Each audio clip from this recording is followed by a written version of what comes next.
السلام علیکم ورحمۃ اللہ وبرکاتہ۔ عشر ذی الحج میں ذکر اللہ کی کثرت کا حکم کیا ہے؟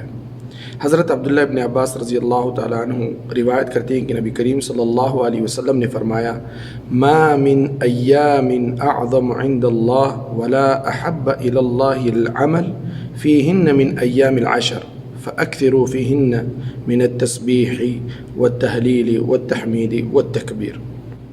کہ نبی کریم صلی اللہ علیہ وسلم نے فرمایا کہ اللہ تعالیٰ کے نزدیک عشر ذی الحج سے زیادہ عظمت والا کوئی دن نہیں، اور نہ ان دنوں کے عمل سے اور کسی دن کا عمل زیادہ محبوب ہے، لہٰذا تم ان دنوں میں تسبیح اور تہلیل اور تکبیر اور تحمید کثرت سے کیا کرو۔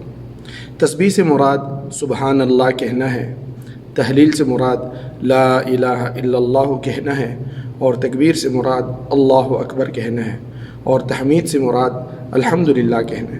یہ سب مبارک کلمات ہیں، احادیث میں ان کے بڑے فضائل آئے ہیں۔ مذکورہ حدیث میں بھی ذی الحج کے مبارک دنوں میں ان کلمات کو زیادہ سے زیادہ پڑھنے کا حکم دیا گیا ہے۔ ہمیں خود بھی اس کی کثرت سے ذکر کرتے رہنا چاہیے اور دوسروں کو بھی اس کی تلقین کرنا چاہیے۔